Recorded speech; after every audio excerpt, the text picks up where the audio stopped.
नमस्कार, गीता स्पेशल रेसिपीजमध्ये आपल्या सगळ्यांचं मनपूर्वक स्वागत। मंडळी, महाडमध्ये शिवाजी चौकामध्ये अशा भाज्या मिळतात। या सर्व गावठी भाज्या आहेत, रानातल्या भाज्या आहेत। मी आता पाथरीची भाजी घेणार आहे। चला तर बघूया पातेरीची किंवा पाथरीची भाजी कशी करायची। ही पाथरीची भाजी आहे। मी 3 ते 4 वेळा स्वच्छ पाण्याने धुवून पुन्हा एकदा मिठाच्या पाण्यातून धुवून घेणार आहे। भाजी आपली स्वच्छ धुवून आणि चिरून झालेली आहे आणि इथं मी भाजी घालण्यासाठीचं साहित्य घेतलेलं आहे। आता आपण भाजी फोडणीला घालूया। इथं मी तेल घेतलेलं आहे, 2 टेबलस्पून इथं तेल वापरलेलं आहे।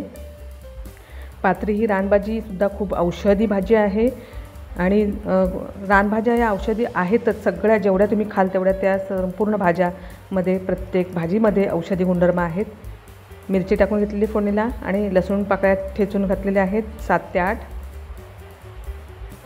हिंग अर्धा चमचा घातलेला आहे मी। या भाज्यांची मूळची टेस्ट निघून जाऊ नये म्हणून आपल्याला जास्त काही घालायची गरज नसते। हे एवढंच साहित्य आपल्याला पुरेसं आहे आणि यामुळे त्या भाज्यांची मूळ चव आपल्याला चाखता येते। यामध्ये घालणार आहे मध्यम आकाराचा बारीक चिरलेला कांदा।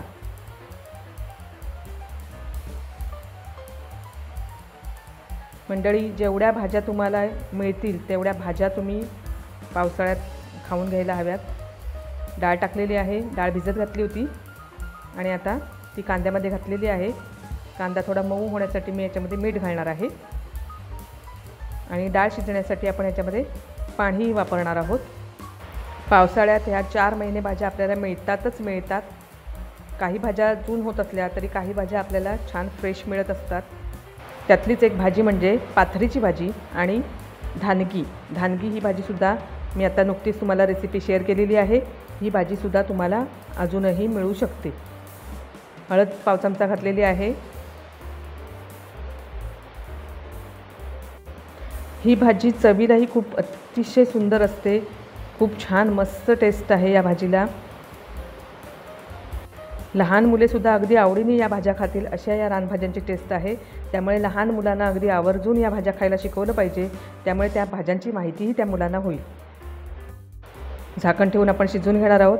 थोडंसं पाणी घालूया आणि पुन्हा आपण झाकण ठेवून शिजवून घेणार आहोत। मंडळी, मी तुम्हाला रानभाजी या सिरीजमध्ये फोडशीची भाजी, टाकळ्याची भाजी, धानगीची भाजी, अजून वेगवेगळ्या भाज्यांचे रेसिपी व्हिडिओ शेअर केलेले आहेत। तुम्ही ते नक्की बघा। याच्यामध्ये आता आपण टाकणार आहोत ही चिरलेली पाथरीची भाजी आणि आपण आता परतून घेऊया। मंडळी, मी याआधी तुम्हाला दगडी अळू नावाची एक वेगळी भाजी करून दाखवलेली आहे। दगडी अळू ही दिसायला अगदी अळूसारखी म्हणजे छोटी असते, लहान असतात पानं, पण ती चवीला खूप वेगळी असते, खाज नसते। तीही मी रेसिपी शेअर केलेली आहे। शिवाय मशेरीच्या पानांची वडी ही एक वेगळी रेसिपी शेअर केलेली आहे, तीही बघा। अतिशय सुंदर अशा या रानभाज्यांच्या रेसिपी आहेत। तुम्ही जर चॅनेलवर नवीन असाल तर माझ्या त्या रेसिपीज नक्की बघा। थोडंसं पाणी घातलेलं आहे, यामुळे भाजी शिजेलही आणि व्यवस्थित टेस्टही येईल। पाथरीची भाजी आपली छान आता शिजलेली आहे, दाणाही शिजलेला आहे, भाजी तयार आहे। याच्यामध्ये आता आपण ओलं खोबरं घालून घेणार आहोत आणि पुन्हा परतून घेणार आहोत की आपली पाथरीची मस्त भाजी तयार झालेली आहे। ही भाजी तुम्ही तांदळाच्या भाकरीबरोबर, ज्वारीच्या भाकरीबरोबर, नाचणीच्या भाकरीबरोबर, कुठल्याही भाकरीबरोबर खाऊ शकता। ही भाजी जी असते रानभाजी ही आपण भाकरीबरोबरच छान लागते ती, त्यामुळे ती भाकरीबरोबरच खावी। मंडळी, आपली पाथरीची भाजी तयार झालेली आहे।